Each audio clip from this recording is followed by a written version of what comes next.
Terima kasih Tuan Yang Dipertua.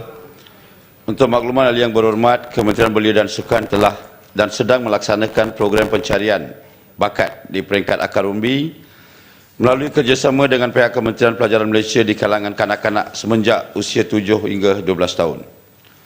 Program ini dilaksanakan di pelbagai peringkat sama ada di kawasan pendalaman termasuk di Sabah dan Sarawak serta kawasan bandar yang mempunyai pusat latihan pembangunan bakat di seluruh negara. Di negeri Sabah terdapat sebanyak 25 pusat latihan manakala Sarawak sebanyak 22 pusat latihan yang telah dipilih sebagai pusat pembangunan bakat di peringkat akar umbi. Pelaksanaan pencarian bakat dibuat melalui beberapa fasa iaitu melalui program Tunas Gemilang, pelaksanaan proses pencarian bakat sukan di kalangan kanak-kanak telah berlaku. Ujian iaitu ujian fizikal dan ujian komponen kecergasan, contoh kelajuan, stamina, ketegasan, kelenturan, stability, struktur badan. Manakala program multilateral ini merupakan sebagai sebuah program yang melibatkan kepada pembangunan atlet yang melibatkan pergerakan asas kemahiran lokomotor, stability dan manipulatif, di mana ianya adalah ke arah menyiapkan diri atlet-atlet muda sebelum pengusahaan sukan spesifik dimulakan. Pembangunan bakat atlet daripada peringkat umur mula sehingga mewakili negara adalah dalam jangka masa 8 hingga 10 tahun. Ia bermula daripada latihan awalan, asas sukan dan seterusnya kepada peringkat spesifik sukan mengikut umur. Di samping itu, setelah pemilihan kali kedua dibuat, terdapat atlet terbabit, KBS juga melibat kepada kecenderungan kemampuan motor dan fizikal struktur badan yang sesuai dengan sukan yang dipilih. Untuk makluman ahli yang berhormat juga, Kementerian Belia dan Sukan tidak melaksanakan program reality seperti My Team. Walau bagaimanapun terdapat program di peringkat akar umbi seperti program pembangunan skuasi dan kerjasama Sport Paid Event, Athletic Management yang dikendalikan oleh Azlan Iskandar.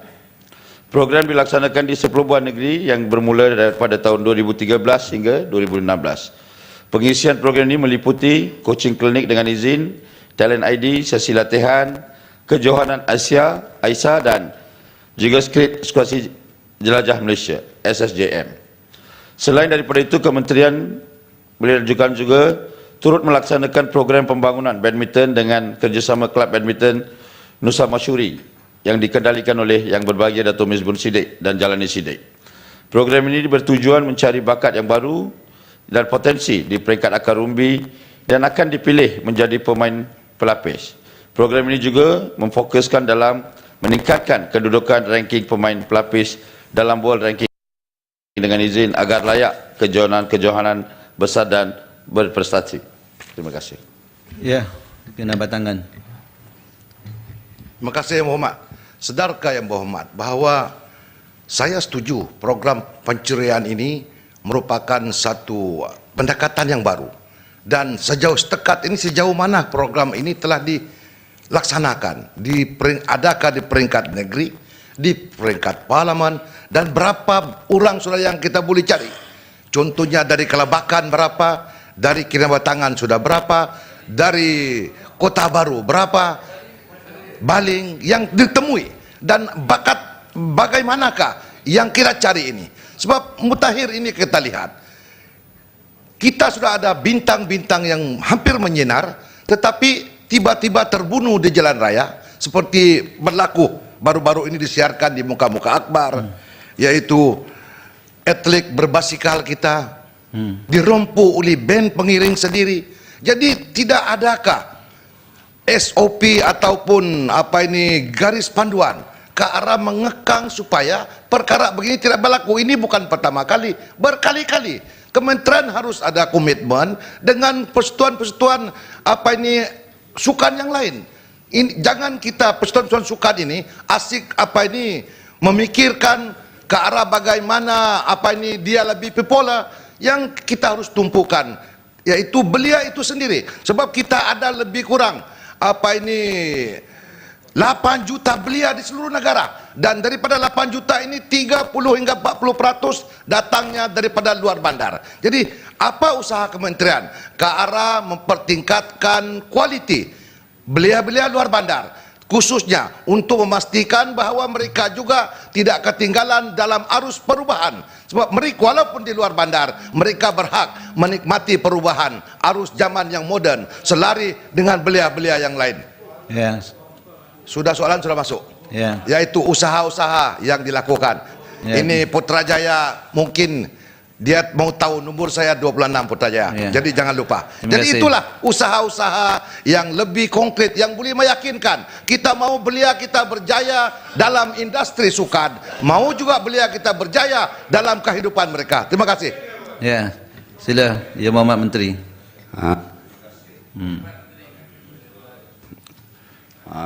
Satu perkara yang amat sedih di mana salah seorang atlet telah meninggal semalam. Walaupun Kementerian Belia dan Sukan dan agensi-agensi lain sentiasa mengutamakan ciri-ciri keselamatan bukan saja dalam sukan berbasikal tetapi dari semua jenis sukan. Tetapi walau bagaimanapun kita harus perlukan bantuan dan kerjasama daripada atlet sendiri. Kita boleh mengamalkan pelbagai langkah-langkah untuk memastikan keselamatan. Tetapi sekiranya tak ada kerjasama daripada atlet sendiri mungkin tidak akan berhasil. Maka saya ucapkan takziah kepada keluarga yang meninggal dunia semalam. Dan dari segi jumlah belia adalah merupakan sebagai satu komponen yang begitu besar, hampir 40% terdiri daripada golongan belia di bawah umur 18 hingga 40 daripada jumlah populasi yang sedia ada.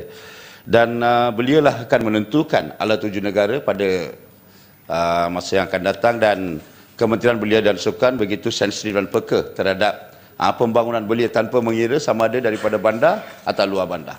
Kita bagi keutamaan yang sama kepada kedua-dua golongan daripada bandar dan luar bandar. Walau bagaimanapun dari segi program yang sedang dilaksanakan mulai tahun 2013 hingga 2016 masih dalam peringkat awal, supaya kita tidak dapat bagi bilangan yang telah berjaya ataupun dipilih.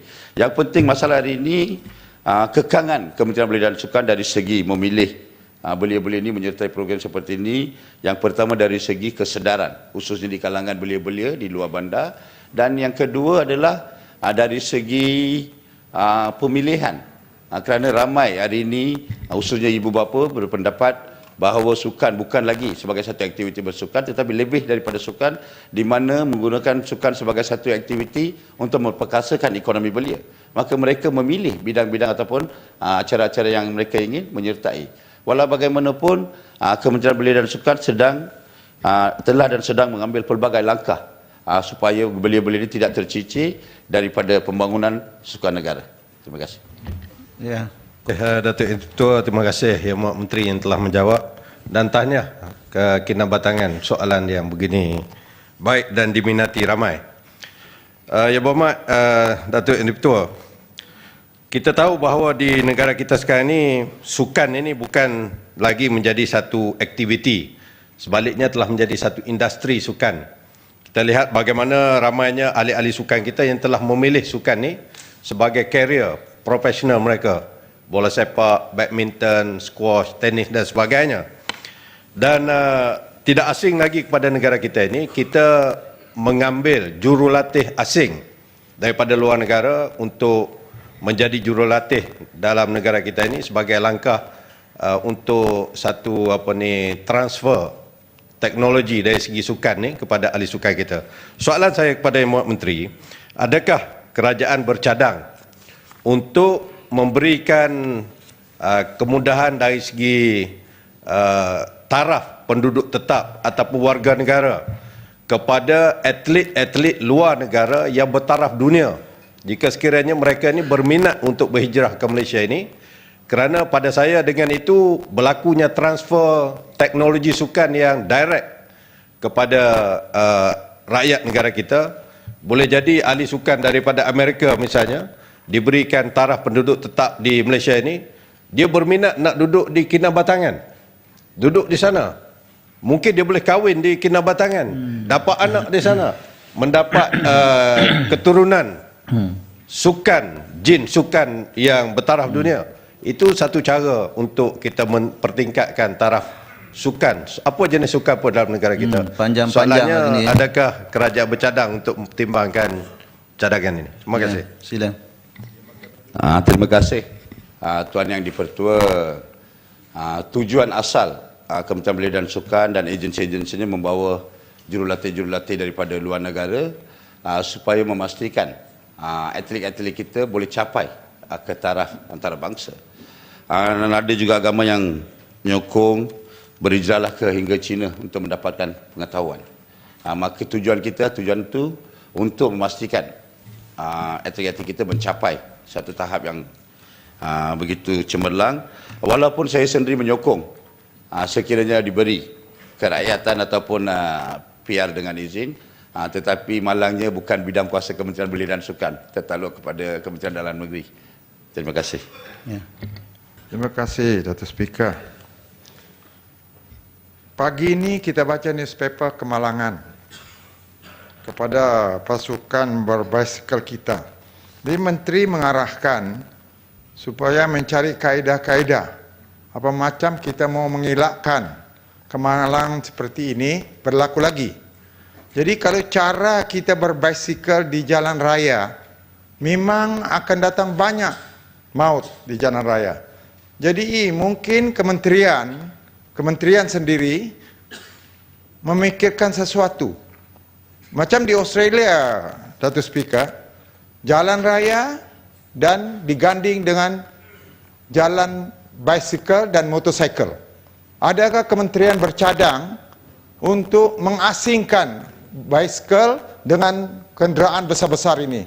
Sendiri ada dia punya track untuk berbasikal. Adakah kementerian bercadang untuk membuat di seluruh negara? Karena kalau kita harap akademi yang ada di Sabah satu, di daerah-daerah lain tidak ada.